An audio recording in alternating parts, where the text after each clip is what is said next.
Yeah, they're on.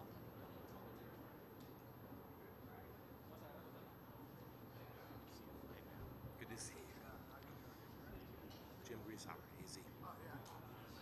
I called 2 of your fights back in Rage and Cage days. They weren't that long, those fights. Good times. And I got one right. That was a bad one. I didn't think he was hurting me. I didn't think he was hurting me at all. I don't think he hit me. Jim, when we get started. Jim.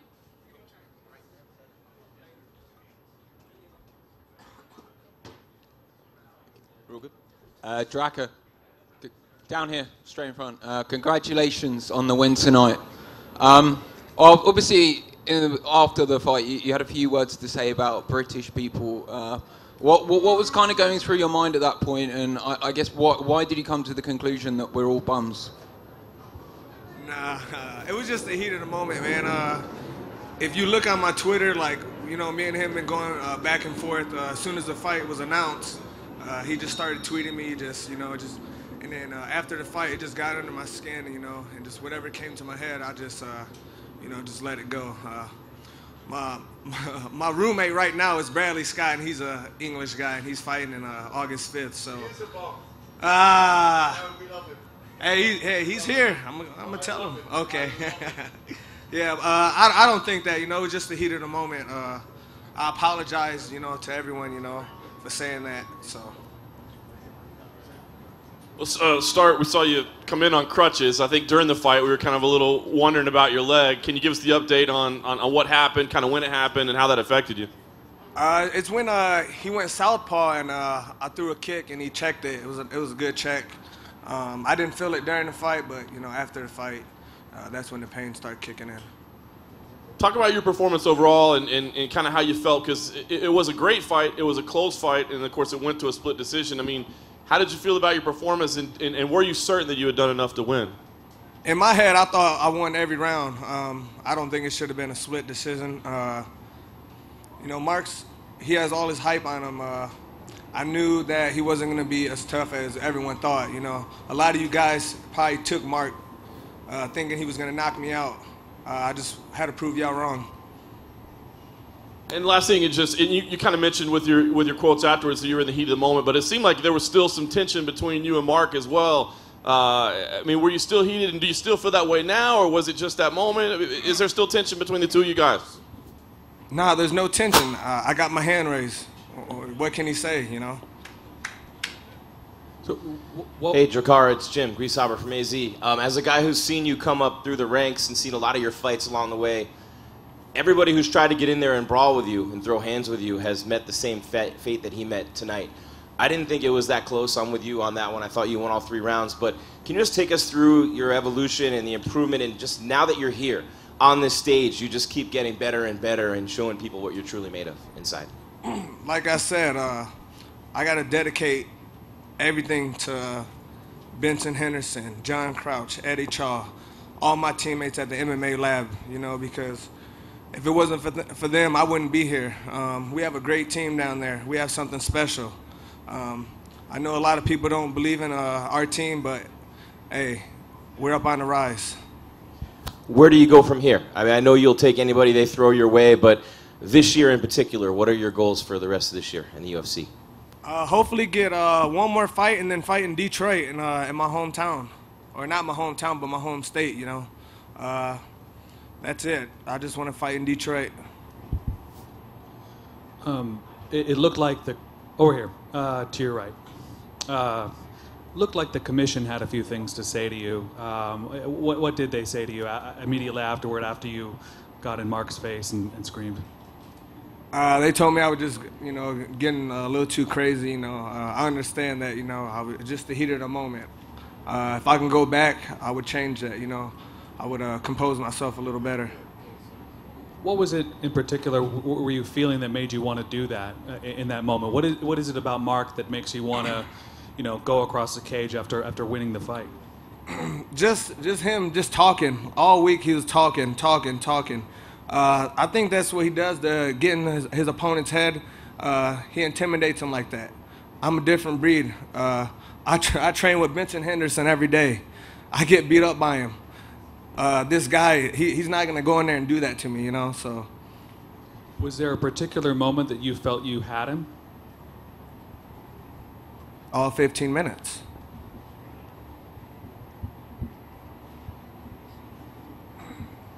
A question over here for Jakar. Brad Tavares told us afterwards that at the fighter meeting yesterday that he walked up to you and sat next to you and said that he said, I'm going to knock you out. Is that true? Did that happen?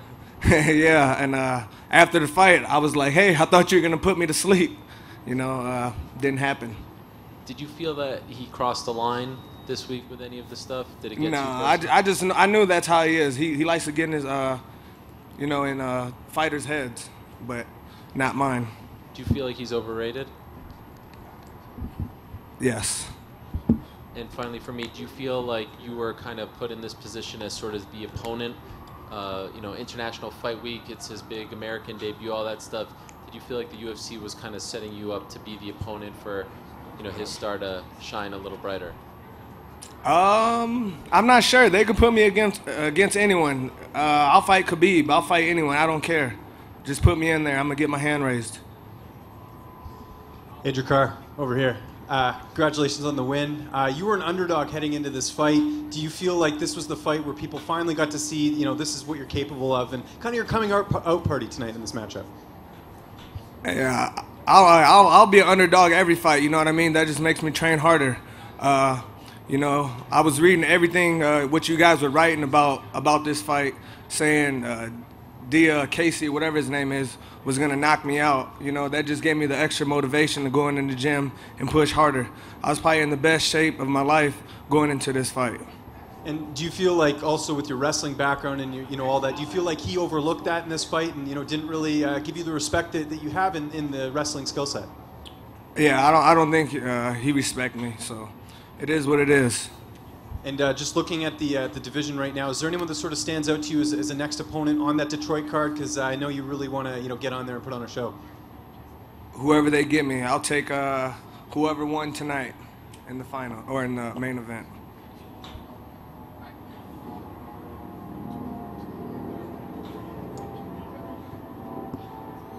Jakar, there was at one point you were calling over to Mark saying that Mark Goddard, you were saying that Mark was grabbing your glove, and then there was the issue with the low blow.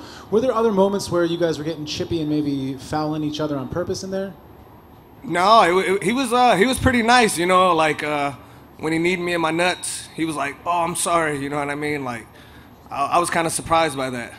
But the referee did say that he didn't grab your glove. Were you in any way trying to get attention for something that wasn't happening? I'm pretty sure he had his fingers inside,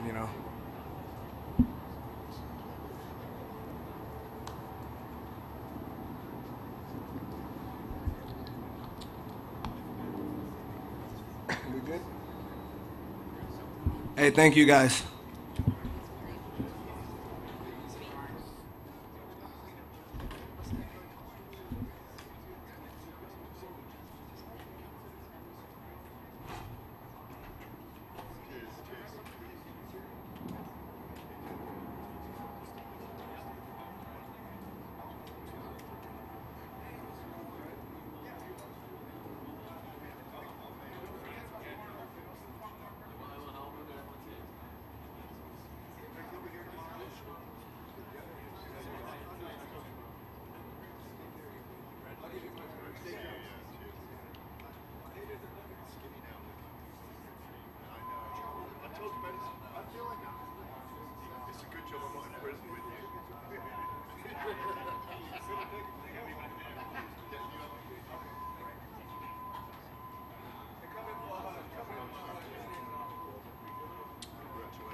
What's next? What's next? No? What's his second?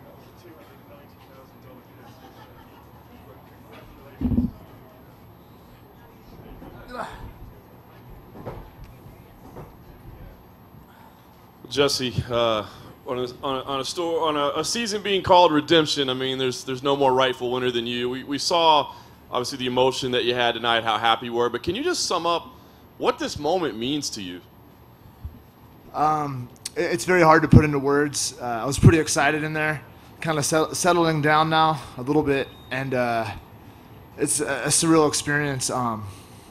Since the show, the first time around, I had 47 fights all over the world against no chumps. Every single guy was some killer or another, you know. So it's been a crazy long journey, and this is like the gold at the end, you know. But you know, this chapter is closed, and I want to make a run for it. I want to see how far I could take this ride. Walk us through the finishing sequence, what you remember of it, what you could tell us, because I mean, you had an amazing first round, and then you come out and get dropped right away in the second and reverse it. I mean, incredible sequence there. Do you remember all of it? How hurt were you? Walk us through it. Well, I did the strategy of taking a punch to the head, and he came on me, and I created a scramble. So I guess the punch in the head worked because he just jumped on me, and that's kind of what I wanted, and I knew I could out-scramble with him from training with him on the show. And, you know, they say it's an old trick, but I'm a rear naked choke artist. I think my jiu-jitsu is a little underestimated. I've been submitted a lot, but I think that's life, you know, and I learned slowly but surely from my mistakes. And I knew what it takes to win, and I trust in my jiu-jitsu. And you had the message in there, you know, to everybody, don't ever give up. But be honest, along the way, were there times that you almost did give up in that long journey getting back here that you thought, it's just not going to happen for me? Yeah, I mean, I would go on 7, 8 fight win streaks, beating guys that ended up getting the call from the UFC. I'm like, what about old JT here? No call, you know? But the crazy thing of it is I love to fight. I love to compete, and I told myself if it takes me till I'm 60, I'm going to get back in UFC. And once they told me about the show, through Tom Galicchio actually kind of was the first one to tell me, I was like, man, that's about me. And like they say, and Jim Carrey said in Dumb and Dumber, you know, I totally redeemed myself.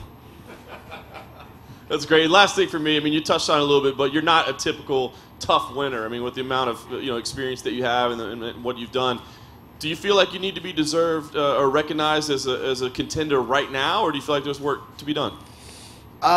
There might be a little bit of work to be done, but I think you're right. I think I fought the best of the best. If you look at my record, the guys I lost to could very well be UFC champions. I think there's a lot of sharks at 170, but I also think it kind of is lacking some star power, and then I come out of nowhere to take it all, you know. And I want to make a run for this. I want to, maybe a fight or two, but I want to get into contender status, and I want to go get that belt.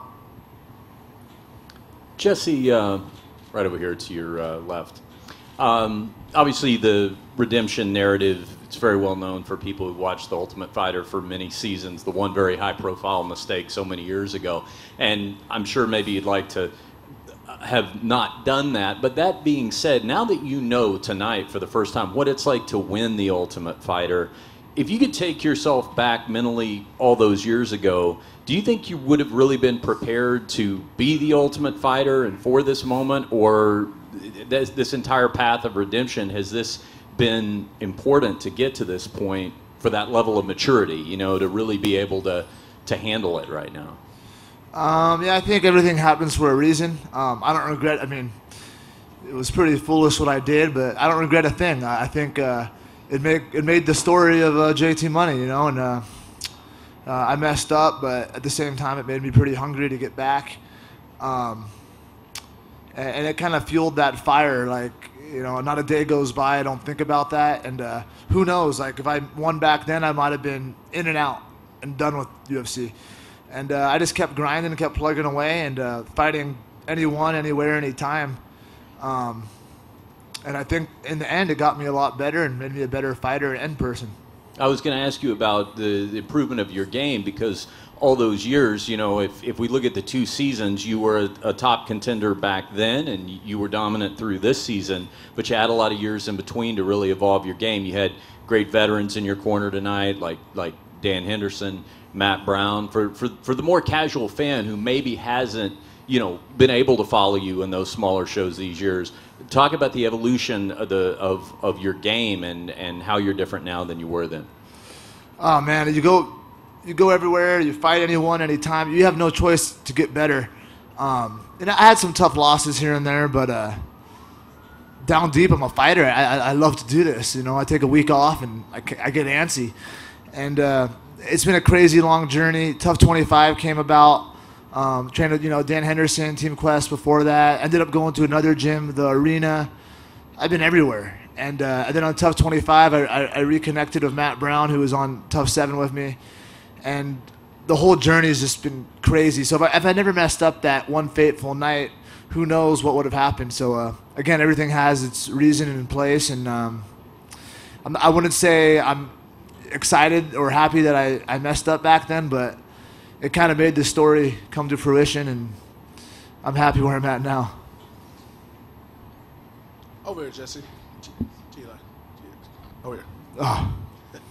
Congratulations again. How does it feel, the fact that you can, you talked about your kids and stuff and use them as motivation. How the fact that of course, your life has changed tonight with the money and everything, but the fact that you set an example that you can't even, like, script, that you can sit there and talk to your kids for the rest of your life, and that you showed them, like, what it's all about by getting off the mat and coming back. Yeah, maybe they'll make a movie about it one day. But no, I just I saw this thing. You know, it's not about the money. I mean, don't get me wrong. Just want to change my life and my kids' life, but it wasn't really about the money. It was about the story, about redemption, and that's what it was about. I just wanted to show, you know, my kids, be a good role model. Like, hey, you know, you mess up in life, you fix it, and you keep going. A lot of people mess up in life. I think I relate with people in that sense. I'm a pretty regular guy. Nothing too special about me. I just keep going, and I think anyone could do it. Just gotta have a strong mind and keep going. How big a deal was it for you to have trained with Diego and be familiar with him? And do you think you'll see him again, or he'll be back in the UFC? Yeah, I'm sure Diego, they'll give him a shot. I'm sure he'll be back in the UFC. He's a great fighter, too. I just think matchup-wise, I knew what it takes to beat him. The plan was to strike a little bit more with him, but I knew my wrestling and ground game were stronger than his. There were some holes I want to, of course, clean up, but I knew what it would take to beat him, and I just went with that. Jesse, over here. Can I be prying and ask what you'll do with the $290,000? $290,000. You know, well, 50 of that, I told myself I want to start a college fund for my kids, probably 25 each, and I might just put the rest in my closet. No, I mean, I might, but I'll probably give a lot of that to my girlfriend to kind of hold that for me and help me make some solid investments. I don't want to burn through this money. I'm a little bit older and wiser now, and I definitely want to start something for my kids, and I kind of just want to save the rest of that money, and maybe I'll get that RV I've always wanted. But other than that, I want to just save it and make some sound investments. There was a moment outside, I think it was with your girlfriend, that there was a very tender embrace together. Maybe through all this that other people have believed in you as well and stuck with you, like your girlfriend. Is that the case?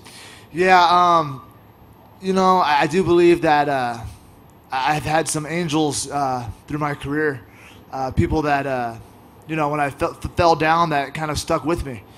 And those people know who they are. My girlfriend, my dad is here, my family. I'm real lucky that I have a good support system and people that kind of helped me when I was down, and hopefully I can inspire some people and do the same thing and help out some other people, because they definitely have helped me, and I stuck with it, but I've had some good help along the way, and that's what this life and this world's all about. I think sometimes helping people. That was definitely an inspirational story. Thank you very much. Congratulations. Thanks, bro. Hey, Jesse, over here. How's it going? Congratulations on the win. When you beat James Krause on the show, how much confidence did that give you going into this fight? Just because Krause was favored to win the show. Yeah, that's a good. I personally think, I don't know, Diego and Krause. I think maybe that fight could go either way, but I thought Krause was one of the top. I thought me and him were the top seeds. Once I beat Krause, I was pretty confident that I could beat anyone there. But saying that, Diego's a dangerous guy too. But beating Krause, definitely helped my confidence out, and I knew once I beat him, I could win the whole thing. When you were on the show, did you feel more pressure to kind of be a role model and not sort of repeat some of the same mistakes you made on the show the first time? Was that sort of on your mind all the time when the cameras were there? I wouldn't say so. I just think I've grown up a little bit. It's kind of funny because this time around, like last time I was kind of the wild man, and this time I'm like breaking up fights and being the pacifist and stuff. So I think I'm just a little bit older now. I mean, I still got that wild side in me, but you live and you learn. And you eventually get older and you change some of your ways. And last question for you here. Ideally, when would you like to get back in the cage as far as your next fight? The tough journey, I've been quite busy. I think since Tough 7, I've had 48 fights all over the world, fighting the best of the best. I think it's been a long, tough journey. I want to take a week off with the kids, kind of regroup a little bit. But it'll be nice to get another fight before the end of the year. Another fight in 2017. I don't know about 3 more or 2 more though, but I think I could do another one. Kind of rest up. My body feels good right now. I'm a fairly hyper kind of guy, so like I know after a week or so I'll be wanting to fight again and train again. Jesse over here. When the show was announced, they said it was going to be $250,000 in prize money, and today there was a little bit extra on there. It was $290K. Did you know that was going to be the total, and was there any explanation about why you received additional funds? Yeah, well, what it is, the UFC has a separate contract, which is 15 and 15, and then the 250s from the actual show, from the production. So they're like kind of separate, and they just put it together. But yeah, that 250 was the icing on the ice cream. I don't know if I'm saying that right, but I think I messed that up in Tough 7 too, actually. But yeah, I mean, it was again, I'm kind of beyond words. It hasn't really set in yet. But if I learned anything, I'm just gonna take it slow. So. And then you mentioned Matt Brown, who was in your corner tonight, and you guys trained together obviously 9 years ago on the show, and then this time he was one of your coaches. Can you talk about him specifically, watching a guy like that go on and have success in the UFC while you were out of the organization and then having the chance to reconnect? Yeah, I mean, me and Matt Brown trained on Tough 7. We actually fell out of the cage together. And he's kind of similar to me. He trains really hard, fights really hard. His spirit, you see how good he got since Tough 7, which I've always looked up to. And even back in Tough 7, I remember him telling me words, like really motivational guy. And then I saw him at Tough 25. TJ brought him as a coach, and we started training again together. And we kind of talked about me going out there to finish up camp. And he gave me the call like a month and a half ago. And once he called me, I was like, I was pretty cool of him. And kind of stamped the envelope. I wanted to go out there and finish the job. You're over here to your right. Yeah. Your coach, your longtime coach, Dan Henderson. Yeah. Obviously known for his long, inspirational speeches.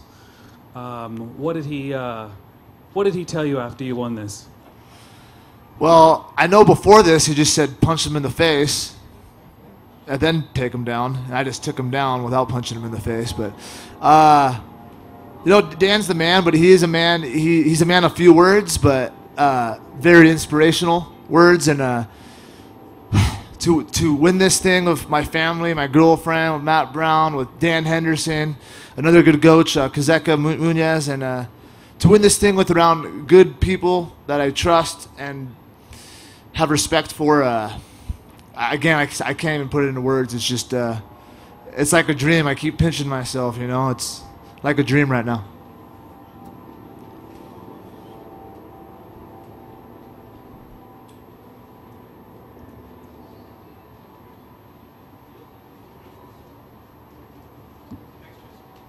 Thanks, guys.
Well, Justin, coming in, putting on a potential Fight of the Year candidate, cashing in a double bonus as well. I mean, UFC debuts don't get much better than what you did tonight.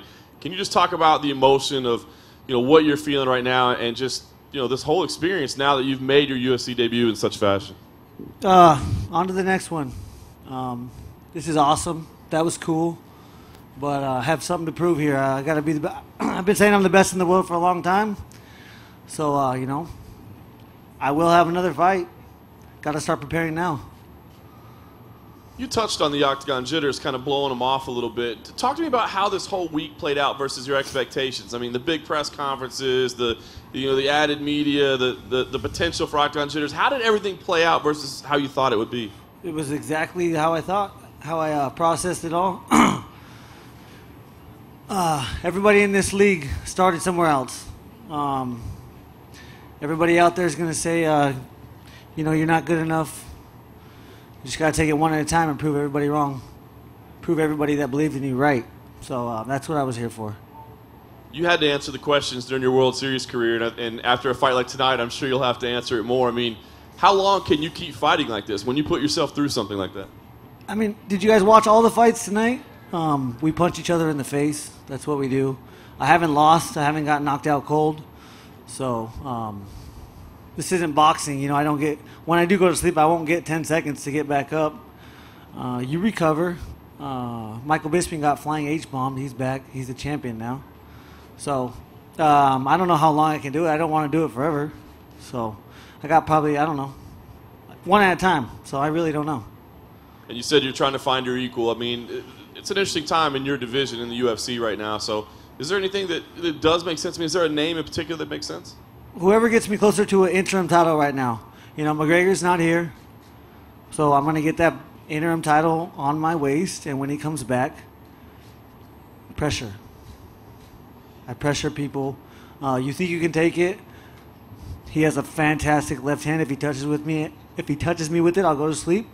If not, you saw what will happen tonight. He's never been finished before. I finished him in the second round. He almost finished me. Big John said he was going to stop it. I was there. I don't know what, he's great at what he does.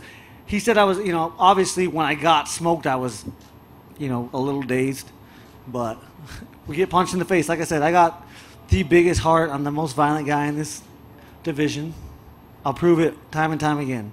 Every time I've been, Fight of the Year for now, I'll fight again. That one will be considered Fight of the Year.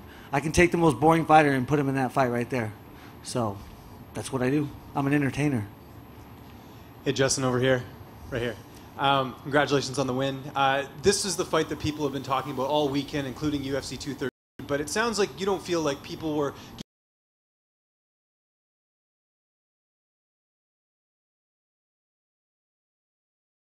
Prove myself at the highest level. I knew from day one with the coaches that I had, started wrestling at 4 years old. I've never taken a year off. No one has worked longer or harder than me. And it has to be somebody, so why not me? I'll have that outlook every single day. Was there anything about Michael that surprised you in the fight tonight? Nope. I knew it was going to be a good fight. I knew he was going to be dangerous in the first round. I knew the leg kicks were going to add up. He's going to have a hard time sleeping comfortably for a couple nights, for a couple weeks. I'm there to break people. Like I said, I would drop him and I'd let him up. That's what I did. And stylistically, what are your thoughts on a matchup with Tony Ferguson? That's what I want. Michael Johnson whooped his ass, so I will break him. Guaranteed. How you celebrating Call me tonight? a liar all you want. Oh, sorry, I was just going to ask, how are you celebrating tonight after a big win like this? No, just spend time with my family. You know, get ready for the next one. Now that I won, got a target on my back. Got to get the interim title, so I got a huge target on my back. I thrive under those lights, and I will every time. Just right here. Is there anybody in the top 5 that you fear? Because you like going one by one, like very confident. No, I don't fear anybody. Not in my weight. No. If I do, I should probably quit now, huh? How close were you to going out in the first, towards the end of the first round? Don't think I was very. I mean, he needed to land another one of the shots that he did probably, but you know, once he hit me, you know, I definitely had to flash me, and all of a sudden, you know, I was back in it, just like that. Started rolling with the punches, started swinging my hooks on the inside. I gotta watch it. You know, every single fight I've ever been in, I never know what happens. I walk to the corner and I ask if I did a good job. So I have no idea. I was so happy to be in there. I was so happy to be in the back. I was so happy to be walking to the octagon. I was so happy to hear everybody chanting my name. I'm happy. This makes me happy. It really does. But you cannot look ahead. I'm not infallible. Never will be. I will lose, like I said. Not scared to get knocked out. Not scared to lose. I'm scared not to perform. And I'll take every single day towards the next fight to get ready for it. And a final question for me. You said you want to try to get to that belt as quick as possible, but would you take a Carl Friesen or a money fight with Nick Diaz? Of course. Or, I mean, Nate. Nate? Yeah, of course I would. Yep. He don't like leg kicks. I kick pretty hard.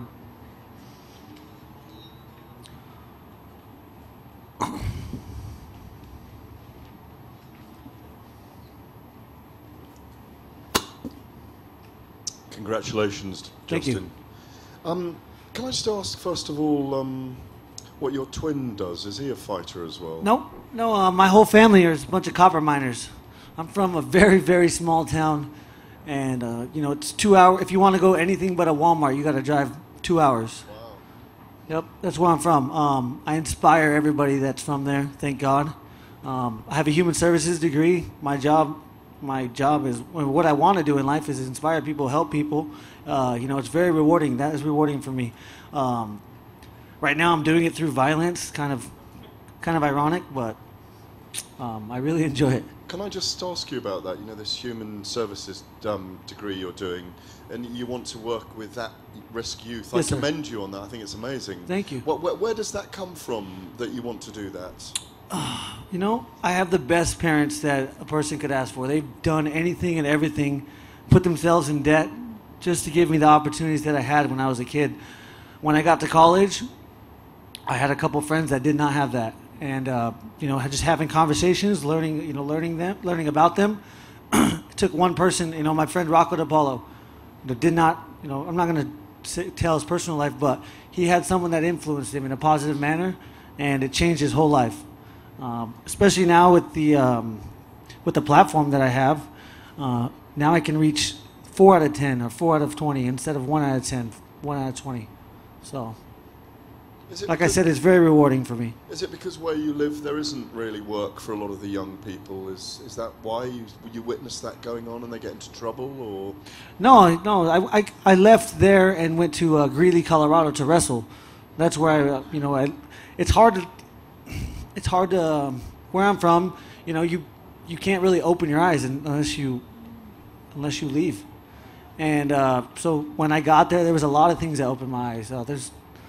There's a big world out there, and where I'm from is not big. You know, usually you work for the copper mine, which is very noble, very stable. So, I don't know. Well, congratulations on your 2 bonuses and the fight of the year so far. Thank you. Thank you. Like I said, next fight will be the fight of the year. Hey, Justin, back here. So you said you're from a small town, and obviously there was a lot of action going on in the ring and a lot of action outside the ring in the crowd. I just want to know if you heard the crowd and heard how they got behind you, obviously, as you were coming back there. I'm so in the moment that no, I didn't. In between rounds, obviously, when I started, that's when I really heard them. But I'm so in the moment. I'm flying off adrenaline. I do not have a thought process in there. I can't because it's just the way I fight. I pressure people. You think you can take it, but if you don't put me down, your heart rate is just going out the roof. You cannot take it. And you said as much yesterday that he was a poser at the weigh-ins. So can you comment a little bit about being vindicated about that Yeah, comment? I mean, he's saying I'm scared, saying I'm nervous, saying I don't belong. I knew what was going to happen. I really honestly knew what was going to happen. I believed in myself. I mean, I guess I didn't. You never know in this sport. Like I said, it's so unforgiving. But I was very confident in my skills. I'm confident in my coach. No one's worked harder or longer than me. I'll say it many times. 4 years old, I never took a day off. Never took a year of wrestling off. So I don't know. And I really have a lot of fun in there. Justin, to follow up on the crowd reaction, because it really was tremendous. And a lot of people who make their UFC debuts are tasked with trying to make fans aware of who they are. It's an enviable position to not have to do that, kind of no introduction needed. Did you know that you were going to have that level of support, that many people were there to support you? Did you feel that all week? Or I did, yeah. So every fight I've fought close to, so like I said, small town. Vegas is a 8-hour car ride, 7-hour car ride, 7 or 8 hours. I don't know. I haven't done it in a long time. I've been coming here to wrestle since I was 6 years old, almost every year to wrestle in national tournament, big tournaments. So I knew. I mean, if I could have kept track of tickets, I sold at least probably 600 to 800 tickets. And when it comes to the lightweight division, Conor McGregor obviously casts a wide shadow, but this is a real unique opportunity because he's tied up for the summer, so he's not going to be around the UFC. Do you feel like with this spectacular win, maybe one more over the next couple of months, that by the time he comes back, he's going to be already made aware of who you are? Do you see that opportunity over the next couple of months to kind of hijack that for him? He said that. It's been pointed out to me that he tweeted tonight about my fight. Real recognize real. That dude's a warrior. I'm a warrior. If I get the interim belt around my waist, I only got to do that two, maybe one or two more times, and then, like I said, I'm not going to ask for the money fight. I'm going to be the money fight. You sound like a little bitch when you ask for the money fight. I'm going to earn it one at a time. I don't care who's next. I want to fight Ferguson, but he'll probably say I'm not worthy. He lost to Michael Johnson. I just finished him, so he'll be full of shit when he says that. Just to clarify, over here, do you right? Are there any? Is there an interim fight, title fight in the works? Is Tony Ferguson? I wouldn't know. Okay. I just got done. Yeah. Did you talk to Dana when you got backstage? And if so, what was that conversation like? Yeah. Said good job. It sounds dirty, but I'm a promoter's wet dream. What else can you ask for? I literally go in there and put it on the line. I have no regrets. I'm not scared to lose. I'm an entertainer. That's proven because I got performance and knockout of the night. That's what I'm in there for. I'm here to make money, make a living. This is my job now. I was so ready for this.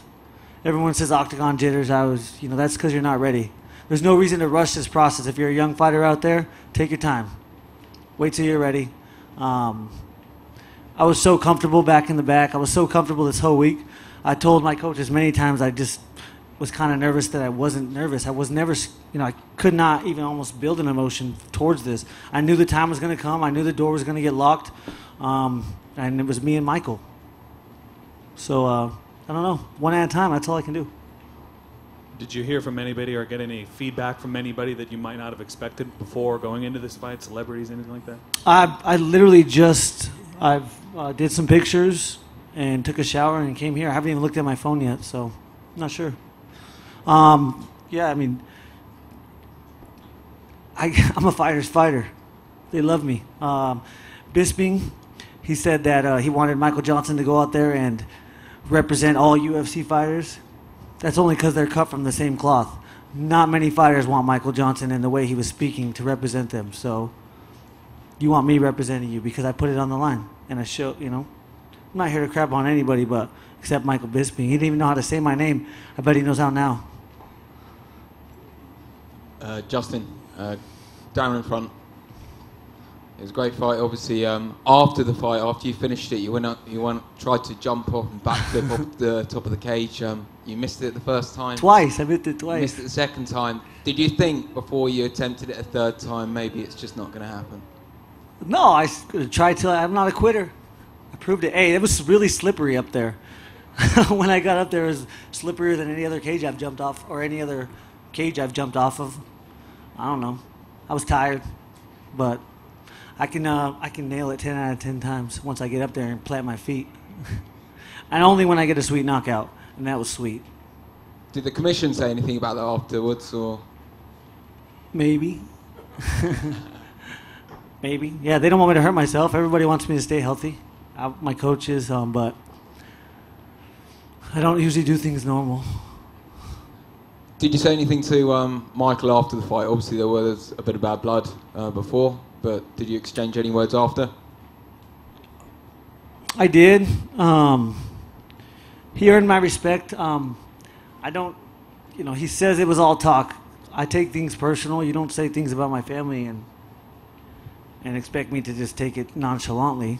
So, yeah, I mean, that was in the back of my mind a little bit, but I just knew I had to just be my best. Show up, seize the opportunity, and that's what I did. But I didn't say much to him. I said, good job, way to stay in there as long as you can. But I broke him. Said I was going to break him, I broke him.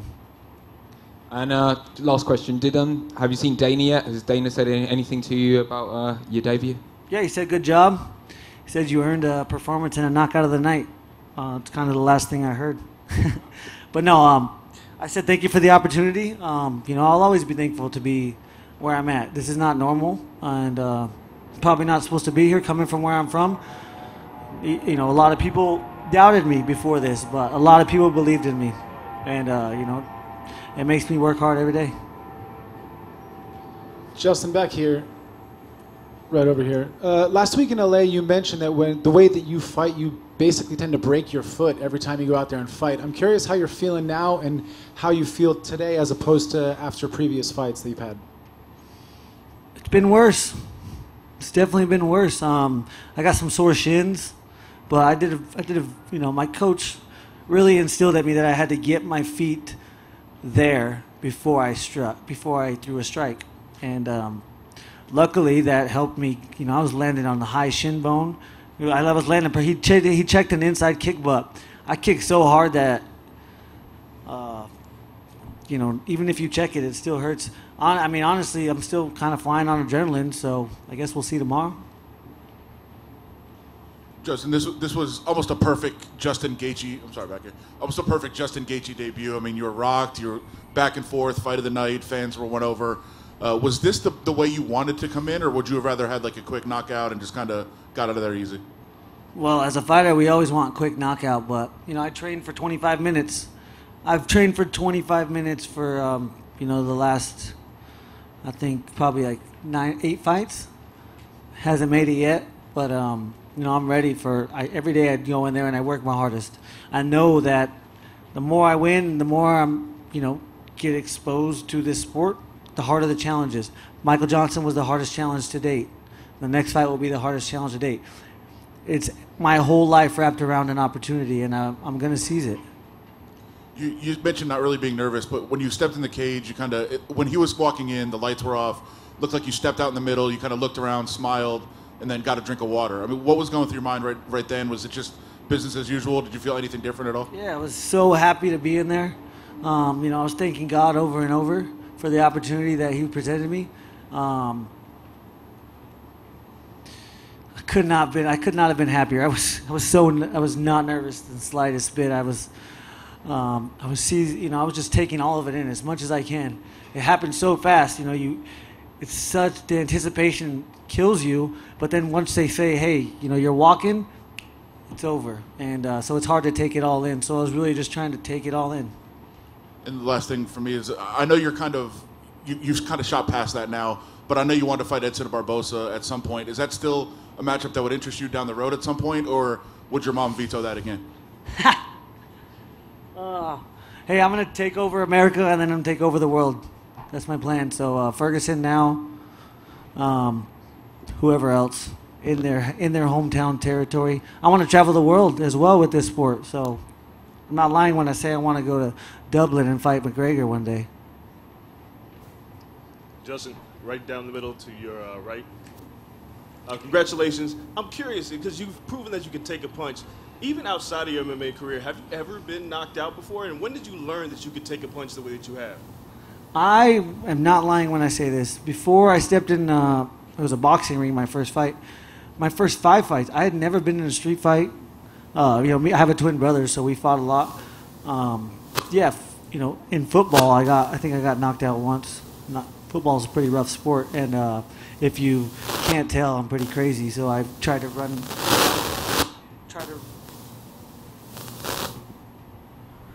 to hit everybody I got to hit as hard as I can. So yeah, it doesn't matter if you're getting hit or hitting somebody in football. It hurts, but haven't been dropped in practice. Haven't been knocked out in a fight. So I don't know.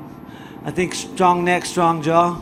As a wrestler, I really built my neck muscles. As corny as that sounds, but I have a strong neck, so that helps. And Michael Johnson did hit you with some hard shots, but what's the hardest you've ever been hit in a fight? Can you recall? I would probably say Palomino. Luis Palomino, yep. That dude hits hard. Justin, to your left, congratulations. Thank you. It sounds like you really did see everything happening this week. Nothing really surprised you. I'm sure winning bonuses, that doesn't surprise you either. You've talked about it already tonight, but the Conor tweet, did that surprise you even just a little bit? I mean, he's not really tweeting that much about the UFC right now. He's not tweeting about mixed martial arts. He's fighting Floyd Mayweather this summer. Were you a little surprised that you got his attention tonight on Friday night? I'm in his weight class. He better be watching. He has a big target on his back, and I'm aiming for it. So, I expected him to watch. Thankful for the credit, obviously.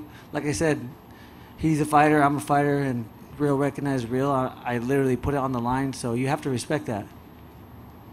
And you're talking about winning an interim title and then challenging him. He said that he wants to fight before the end of the year. Could you see a scenario in which you are his first fight back? I mean, is that enough time for you to reach that point? I don't know. Hope so. Don't know. One at a time. I just want to know who's next so I can have a path and a target. And then last question for me, it might sound like a little bit of a weird one, but you're talking about fighting off adrenaline and then you get up on the cage and you jump off. Do you do anything else dangerous outside of fighting, or is fighting your only dangerous hobby? My coach Trevor, we go during the wintertime, we go snowboarding every Thursday, but he usually keeps a leash on me. So, I mean, everything I do is not normal. No. Not really. No, not on a snowboard, not yet. That's what I'm aiming for.